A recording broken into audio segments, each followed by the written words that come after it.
Hi everyone, I hope you are all okay and doing well at home. For this week's English home learning, you should have been able to access a presentation called Which Animals Make Good Pets? If you haven't accessed this already, you can find the link to the presentation on the school's website under Home Learning and Reception.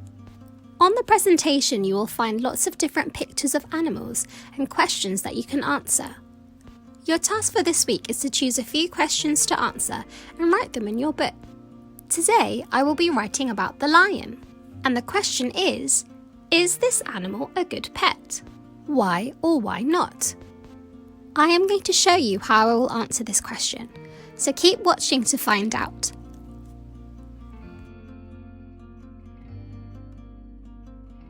Okay, before we start writing, we need to make sure we have an idea in our head. Remember, I chose the lion and I think it's not a good idea to have a lion as a pet, so that's what I'm going to write. My sentence will be, no, this is not a good pet because it might bite you. I will be using a pencil to write my sentence.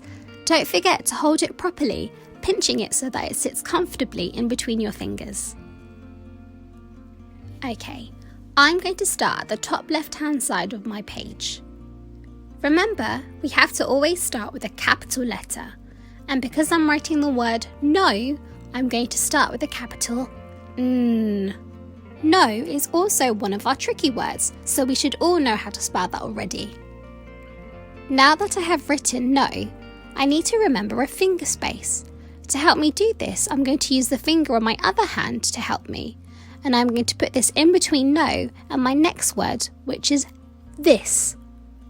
Now, this is a message for the adults. If your child doesn't know how to spell a word, then that's okay.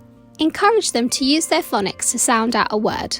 And even if it's not exactly the right way, that's okay because they've used their phonics and that's all we want from them. So now I'm going to write the rest of my sentence. As you can see, after every word I always remember to add my finger space. Now you don't always have to keep your finger there when you're writing the next word. I only do it just so that I can remember, but you can do the same as well to help you. You can see that I am coming to the end of the line. If you think that the next word you are going to write won't fit, don't squeeze it in.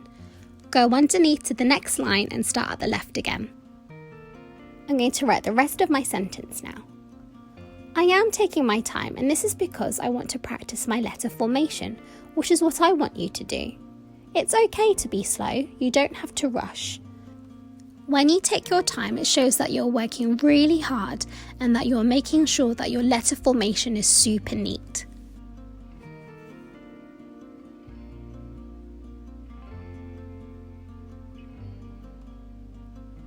In your sentence, we asked you to include the word because. Because is something called a conjunction. This is a word that you put in the middle of your sentence and it adds extra detail. The word because is quite tricky to sound out, so you can ask an adult to help you.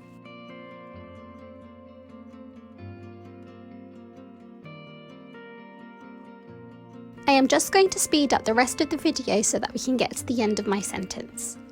Remember, when you come to the end of your sentence, you must include a full stop. This is to show the end of your sentence. Don't make them too big or too small. Once you have finished your sentence, don't forget to reread it from the beginning. You can either read it to yourself, out loud, or to someone else. You never know, you might want to add extra detail.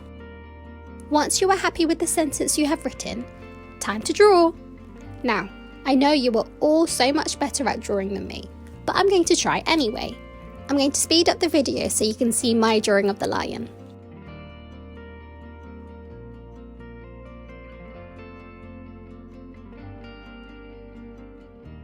Ta-da! And here's the final picture. I hope you like it.